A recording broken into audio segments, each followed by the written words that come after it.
Good morning and welcome to today's Zoom worship service. We're going to begin today's service by acknowledging that the land on which our homes and our church were built was not uninhabited when European settlers arrived here with their ideas of conquest and ownership.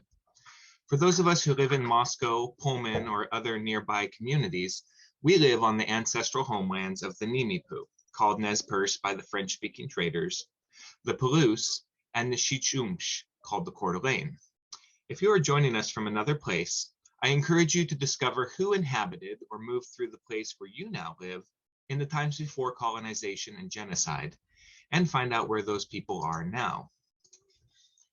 We pause and remember that we live on ground that is sacred, ground that was stolen, ground that cries out for justice and responsible stewardship. May our remembering help us to find the courage to do our part to restore wholeness to the earth and her peoples. Now, let us join our voices together for our words of welcome, unison chalice lighting, and sung affirmation.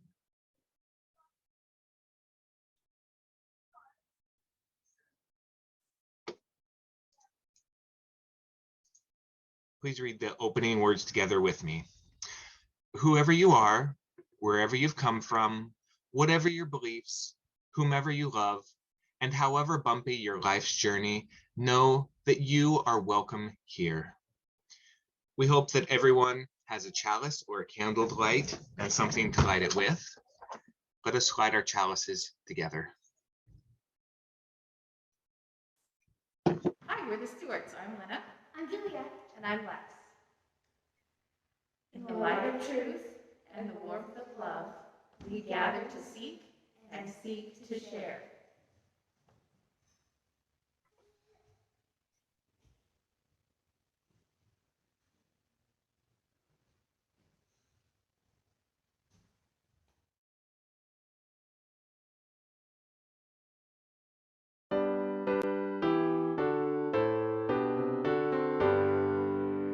From all that dwell below the skies, let songs of hope and love arise. Let beauty, truth, and good be sung in every land by every tongue.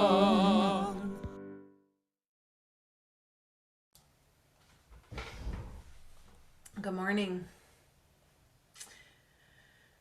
2005 was a year sometimes called the year of natural disasters. It started off with people coming to terms with the aftermath of a devastating tsunami that swept through Indonesia. Then we had Hurricane Katrina, earthquakes in Pakistan and India, and the swine flu. Remember that? In any event, a couple of days after the earthquakes, two usually reasonable, very grounded people got into a flaming email battle over something completely inconsequential, and a light bulb went off for me. After each disaster, I saw an uptick in depression and need for pastoral care, but I also saw these strange reactive incidents, angry, out of character blow-ups. These can be a symptom of hyperarousal due to trauma, and it got me thinking, could the endless coverage of these natural disasters be triggering a trauma response in people? Fast forward through the writing of a 250 plus page dissertation, and the answer is unequivocally yes. The more I read and learn about trauma, the clearer it is to me that these times are not just inviting, but demanding trauma literacy. Understanding how to work with trauma in our minds, hearts, bodies, and spirits is the key to our collective evolution, and maybe even the key to our survival as a species. So this morning I will share some of what I've learned over the years about trauma, resilience, and post-traumatic growth, because it turns out it's not all bad news. Yes, we are currently experiencing unprecedented levels of stress, fear, loss, and grief, but if we can remain open and bring some key skills to bear in working with trauma in our individual and collective lives, we will discover that there are blessings to be found. So let's start our service with song. This is When I Am Frightened.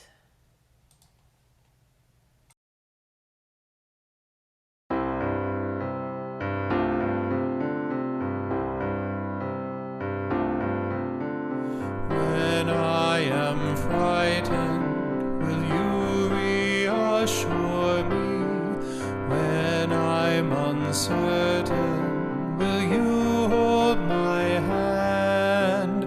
Will you be strong for me? Sing to me quietly.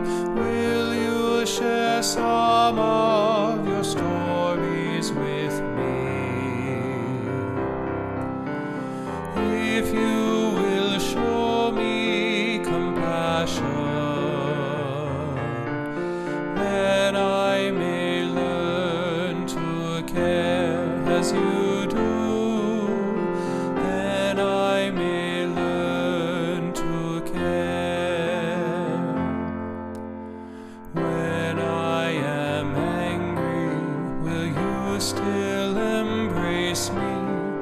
When I am thoughtless, will you understand? Will you believe in me, stand by me willingly? Will you share some of your questions with me? If you will show me acceptance, then I may learn to give as you do. Then I may learn to give. When I am troubled, will you listen to me? When I am lonely, will you be my friend? Will you be there for me? Comfort me tenderly. Will you share some of your feelings with me? If you will show me commitment, then I may learn to love as you do. Then I may learn to love.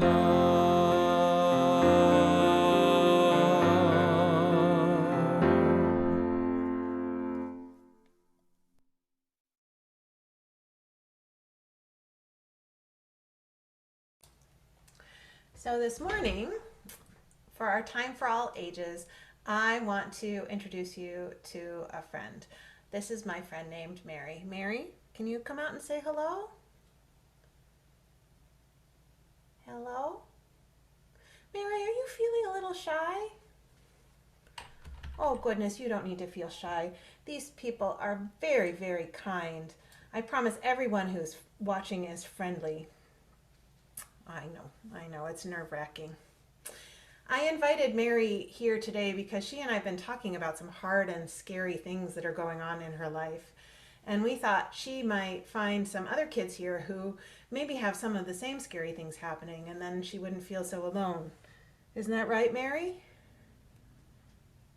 Do you want to tell everyone just a little bit about what's happening? Well, I am very scared of the virus. Yeah, I think a lot of us are pretty scared. Oops. That was a mistake. Hold on, Mary. I lost where I am in my script.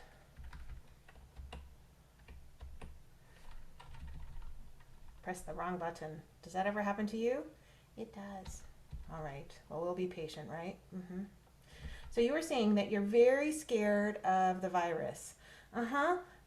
And last year I had to do school from home, which was hard, but this year I'm going to school and it's hard in a different way. Well, what's hard about it, sweetie? Well, when I'm in school, I wear my mask, but some of my friends and even some of the teachers in my school don't like to wear theirs, or they wear it wrong. One person even teases me for wearing mine. Oh my goodness, Mary, that's awful. It is. And a lot of times people are absent, my friends and even my teacher.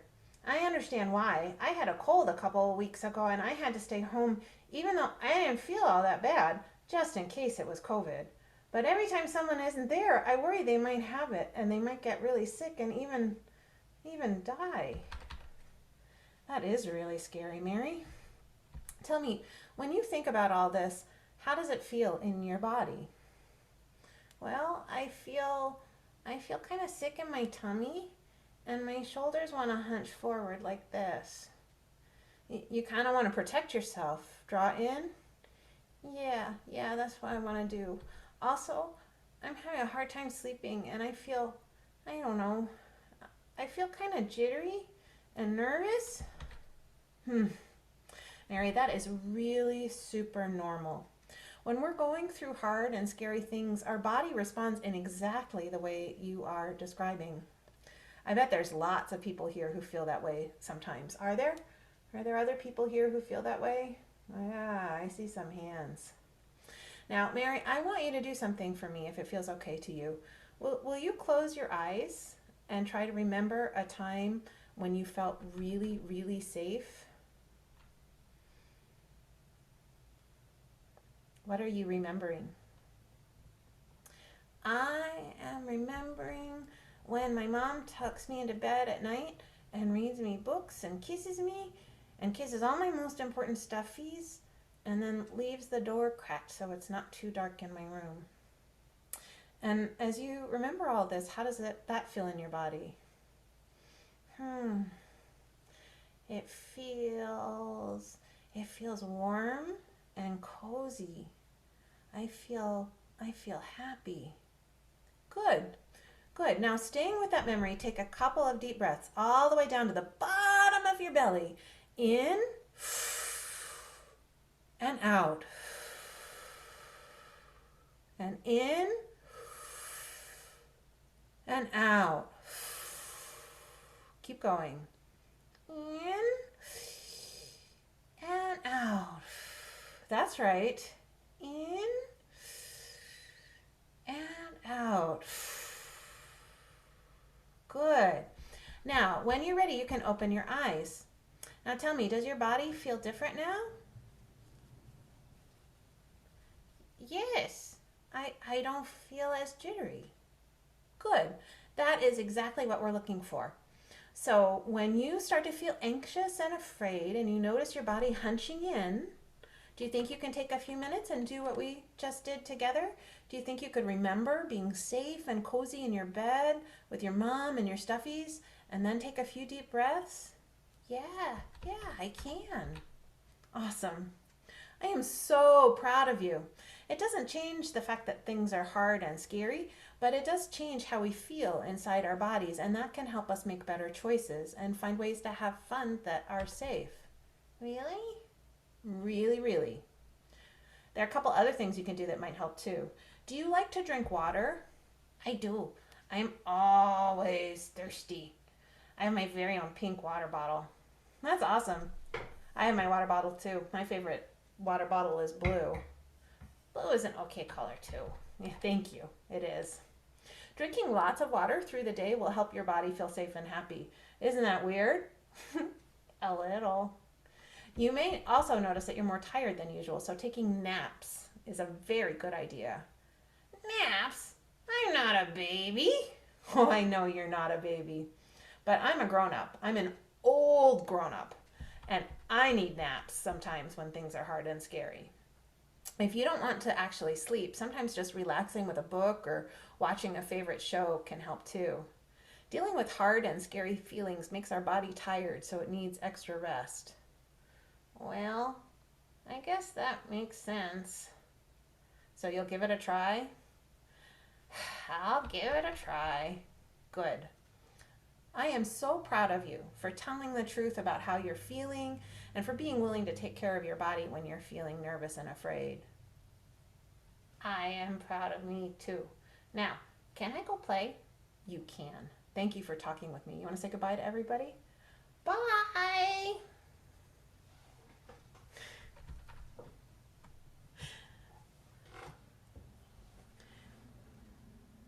Go ahead, Ryan.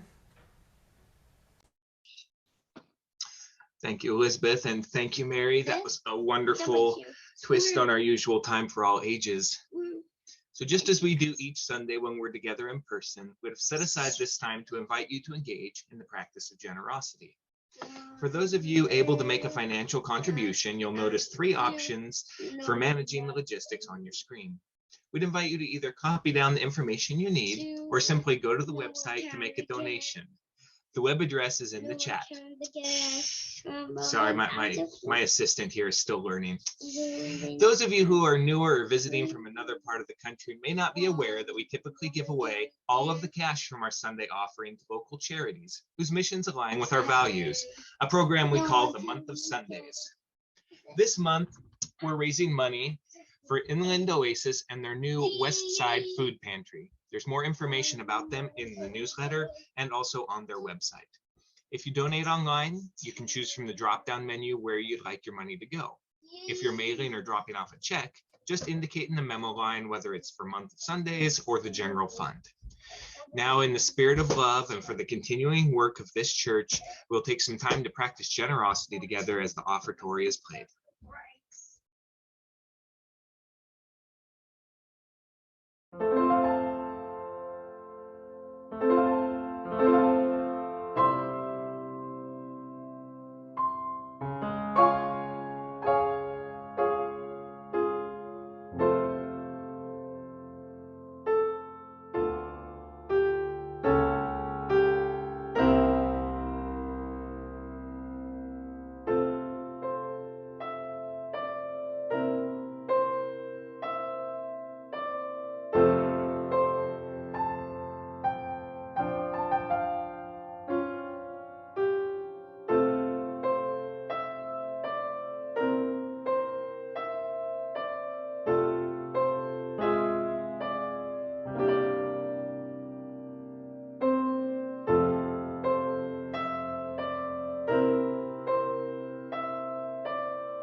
For our meditation, I'd like to try something similar to what I led Mary through earlier in today's service.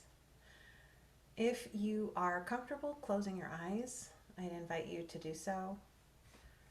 Take a few deep breaths. Feel your feet on the floor. Feel the chair under you, supporting you, holding you. And then check in with your body. Bring your attention gently to the top of your head. Mentally scan your scalp, your jaw, your neck and shoulders. Notice your back, your arms, your hands. Check in with your chest, your belly, your legs, your feet. Are there places that are holding anxiety? Places that are tight or achy or tender?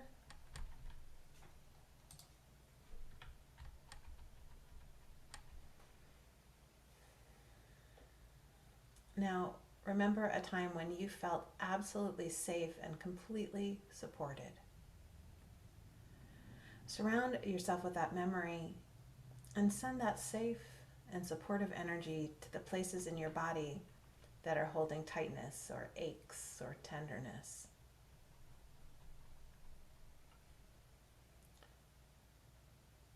From this place of relaxed, supported safety, ask your body what it needs. What would make it feel better? Maybe it's a releasing, a relaxing, a letting go. But maybe it's something else completely. Maybe it's a pushing away, a strong and powerful movement. Maybe it needs a mantra, a reminder. In this present moment, I am safe. In this present moment, I have everything I need.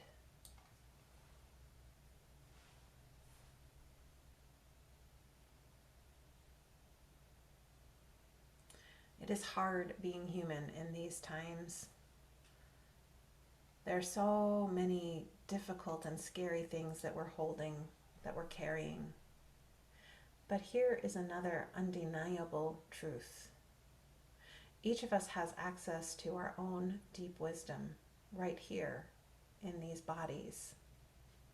If we tap into it, we can and will find our way through. So in the silence, let us rest in the safety of our bodies. Let us trust in our own deep resilience.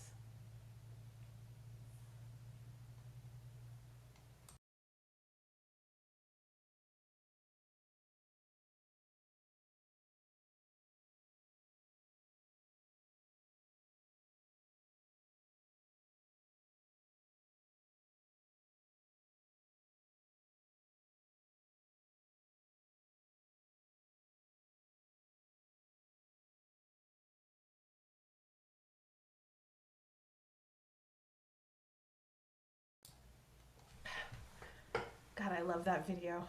Our reading today comes from The Body Keeps the Score, Brain, Mind, and Body in the Healing of Trauma by Bessel A. van der Kolk.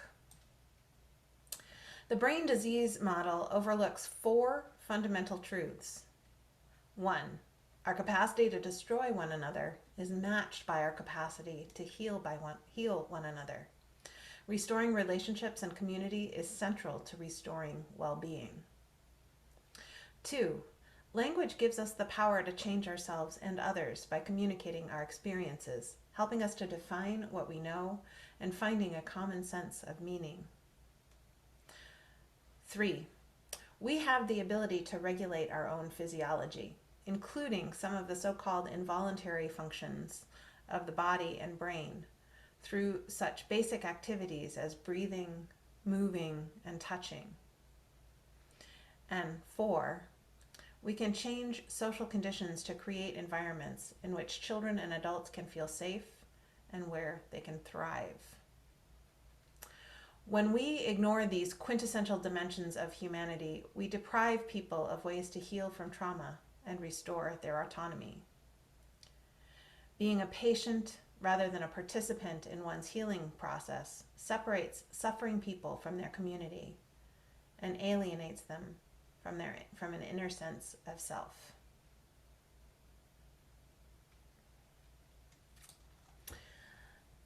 So, these times we're living in, right? On a global scale, we're dealing with climate change and natural disasters, the breakdown of capitalism, wars and famines, and now this never-ending, seemingly pandemic. And then here in the US, we've also got mass shootings, the breakdown of democracy, and all of the casualties related to the so-called culture war. Our local community has experienced more than our fair share of gun-related violence. And at least on the Idaho side of the border, it often feels like we're under siege from a patriarchal, dominionist cult that's trying to take over our town. Systems of oppression, racism, sexism, homophobia continue to cause untold damage to human lives and spirits.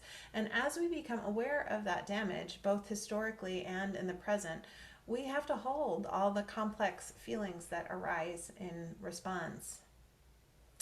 And I would venture a guess that each of us have personal stories of loss, violation, injury, or trauma that we could share if we wanted to. So it's a lot to hold, and it is okay to not be okay. My favorite definition of trauma is anything that overwhelms our ability to cope. These days, it feels like life itself is overwhelming our ability to cope. And as Laura Vandermoot-Lipsky writes in her book, The Age of Overwhelm, the more we feel overwhelmed starting to set in, the more focused and diligent we need to be with ourselves in having a plan. When we are overwhelmed, we must determine how to metabolize and internally transform whatever is arising within us. Otherwise, it erodes us, or we cause external harm, or both. So, as I mentioned earlier, I've been studying trauma and its effects on the body and the spirit for literally decades now. In just a week, I'll be heading down to San Diego to co-teach a week-long seminar for my colleagues on trauma and resilience. This morning, I want to share just a couple of the concepts, practices, and ways of being that help us use traumatic events and experiences as fodder for growth and transformation. Practices that keep us from yielding to despair or that ever-present potential for overwhelm. In the words of Joni Connors, trauma is located at the severe end of the spectrum of the change processes. And by definition, trauma is overwhelming, but not all of its effects are damaging. And even its most phenomenal devastations are followed by renewal in most of nature. Trauma creates opportunities by breaking patterns apart, giving us opportunities to change unproductive parts of our life plan. Many people are able to make healthful changes as a result of small to moderate traumas. Some people see their difficulties as signals that something is awry and seek changes that restore healthy balances, whether physical or emotional. If we remember this truth, every trauma, whether big or small, offers us an opening. We have the opportunity to reassess. We can spend time reflecting on what's working and what's not working. We give ourselves permission to change, or at least to focus on our own needs for a time. A couple of key concepts. When dealing with trauma, all of us have what's called a window of tolerance. When we are operating within our window of tolerance, we are functioning well. We're able to meet the challenges we're presented with, and we stay relatively grounded. We're flexible. We're present. Under stress, we can go in one of two directions. We can move into hyperarousal, which looks like reactivity, hypervigilance, and anxiety, or we can sometimes drop into hypoarousal, which is when we're shut down, when we're numbing out, when we're depressed and passive. The size of our window of tolerance varies from person to person, depending on our life experiences and our physiology, actually. So, how secure were our attachment bonds when we were infants and young children? How much trauma have we already endured in our life? And what are our innate tendencies toward anxiety or depression or both? So here's the good news. we all have the capacity to expand our window of tolerance.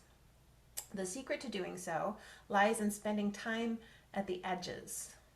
When we get to the edge of our tolerance, we deliberately work to stay within the zone rather than allowing ourselves to move into hypo or hyper arousal. So, how do we do that? Both hypo and hyper arousal states are signs that the activities of the limbic system have overtaken our higher cognitive functions, which are housed in our neocortex. As we approach the edge of our window of tolerance, then, what we have to do is work to keep our brains and our bodies integrated and working together the way they are supposed to. There are two kinds of strategies that have proved to be effective in helping us do this: bottom-up strategies and top-down strategies. Bottom-up strategies use mindful awareness of our physical responses to guide our cognitive processes. So we bring our awareness to sensations and nonverbal memories we're holding in our body. So for example, the meditation that we did uses a bottom-up approach. This approach is called somatic experiencing, and it's been found to be quite effective. Movement practices like yoga or Tai Chi that help us tune into our bodies can be really helpful. Music therapy, art therapy, and dance therapy can also provide nonverbal outlets for expressing our pain and grief and outrage. You may have heard of EMDR, or eye movement desensitization and reprocessing.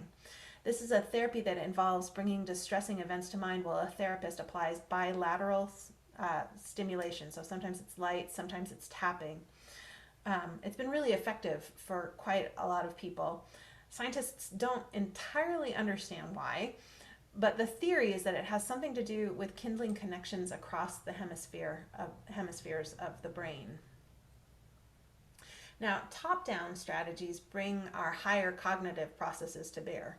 In its simplest form, this looks like talking through our stories and sharing memories while looking for patterns or themes.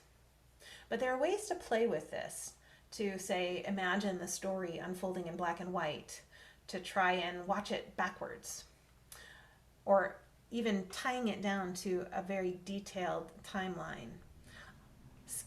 All of these things help us access use our neocortex, our prefrontal lobe, to connect down into the memories and the trauma so that they're registered in a more holistic way.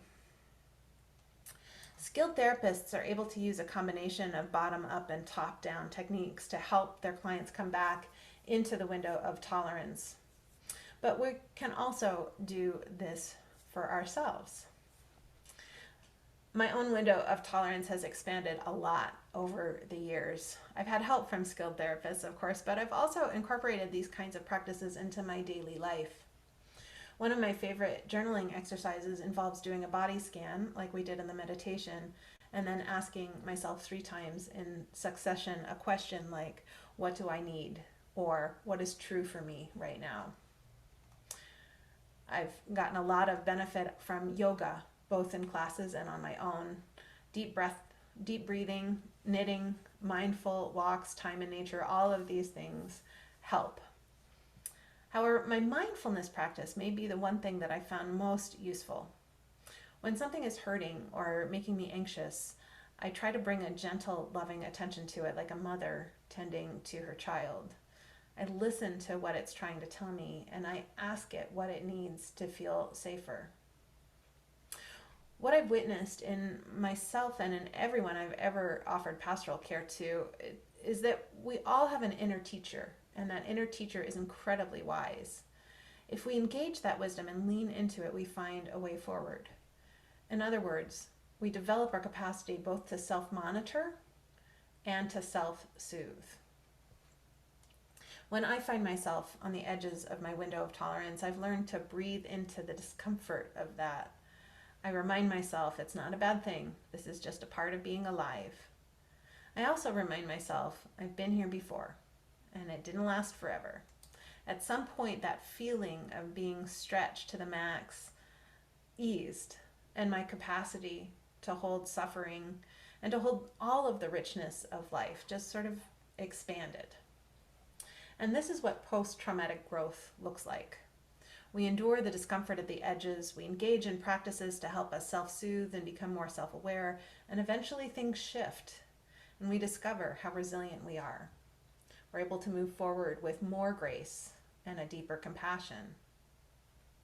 Now, when we're talking about metabolizing trauma or integrating trauma, it doesn't involve healing or forgetting or ignoring.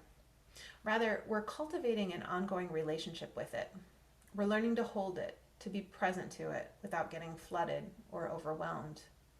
Tokopa Turner writes, "True healing is an unglamorous process of living into the long lengths of pain, forging forward in the darkness, holding the tension between hoping to get well and the acceptance of what is happening. Tendering a devotion to the task of recovery while being willing to live with the permanence of a wound, befriending it with an earnest tenacity to meet it where it lives without pushing our agenda upon it. But here's the paradox: you must accept what is happening, while also keeping the heart pulsing toward your becoming, however slow and whispering it may be." I want to talk a little now about co-regulation. See, we evolved to have the capacity to calm one another's nervous systems. We see this most clearly in someone caring for a baby. The baby starts to cry and gets worked up, and we instinctively know how to use our breath, our voice, and our body to help the baby calm down. But we do this for other adults as well. When we show ourselves to be trustworthy, we create a safe environment, a holding environment that helps people stay in their window of tolerance or work at the edges of their window. Even just contact with our pets can provide us with comfort and a sense of trust and safety and co-regulation. One of the things that's been so hard about this pandemic has been the lack of access to opportunities to co-regulate this way. Almost all of the things we used to do together in our beautiful sanctuary on Sunday mornings were strengthening and calming to our nervous systems. Giving hugs, slowing down, meditating or praying, reflecting together on meaningful topics, laughing, singing together, engaging in embodied ritual. These are all activities that have been shown to reduce anxiety and arousal. It's harder to do these things over Zoom, but the work that we do to make sure everyone feels safe and held in unconditional love means even our online church services, we hope, hold the potential for healing, integration, and post-traumatic growth. Let me remind you of Bessel van der Kolk's 4 fundamental truths. 1. Our capacity to destroy one another is matched by our capacity to heal one another. Restoring relationships and community is central to restoring well-being. 2. Language gives us the power to change ourselves and others by communicating our experiences, helping us to define what we know and finding a common sense of meaning. 3. We have the ability to regulate our own physiology, including some of the so-called involuntary functions of the body and the brain, through such basic activities as breathing, moving, and touching.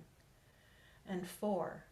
We can change social conditions to create environments in which children and adults can feel safe, where they can thrive.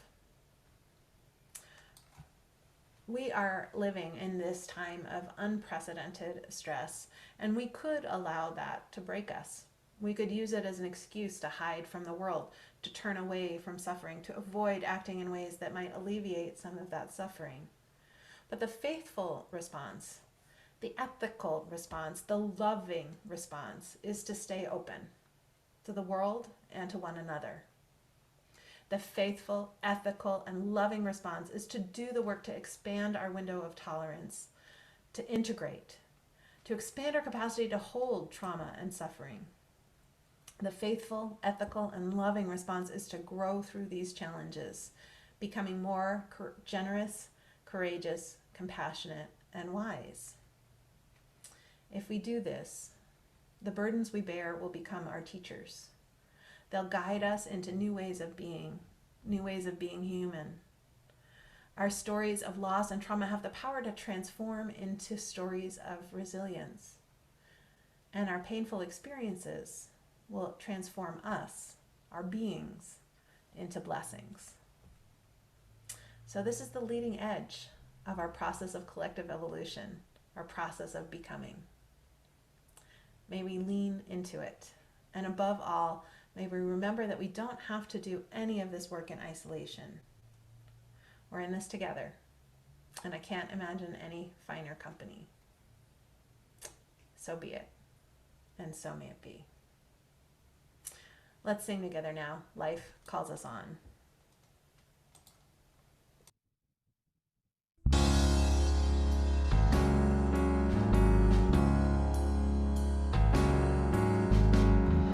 Here in reverence now we gather for the blessing we have known, with a pledge to one another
Our closing reading is Today by Maya Luna. Today, I gave up on healing my trauma. I gave up on practicing the skills to become whole. Today I gave up on evolving into that ever elusive, better version of myself. Today I submitted to the wound of love. I stopped pointing at it, looking at it, soothing it, tweaking it, fixing it, hiding it, polishing it. I stopped this game of separation. I crawled inside the wound and spread it open. I decided to wear it like a gown. I accepted my total and utter failure to be anything else but me. Let's sing together.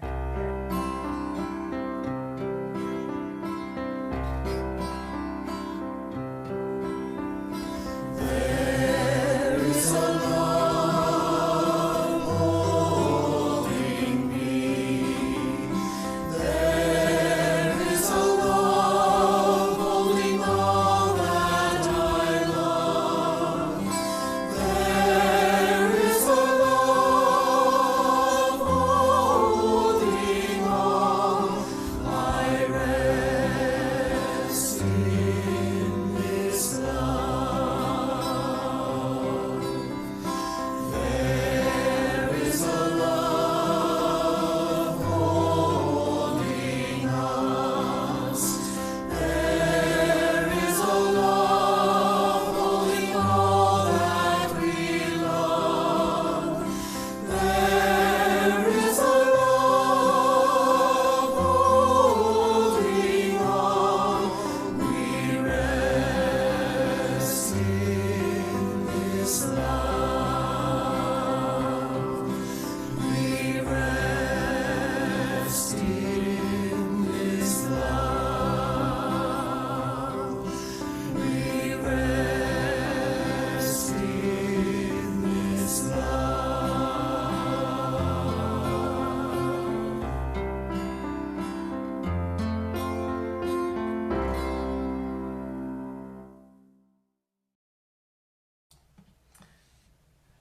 Let's go ahead and extinguish our chalices with these words to embody the flame. We extinguish this chalice that it might glow gently in our hearts. May it light our paths as we leave this virtual place. May it guide our way until we are together again.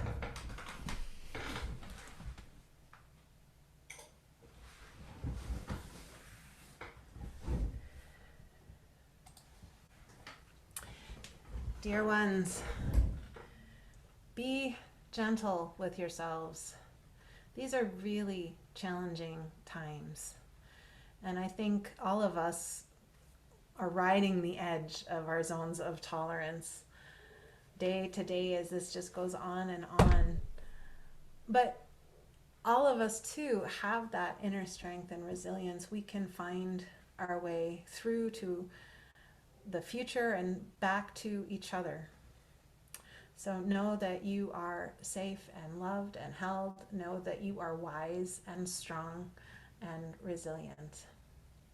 Thank you for being here today, and I'll see you next week, unless you want to stick around for coffee hour. So go in peace.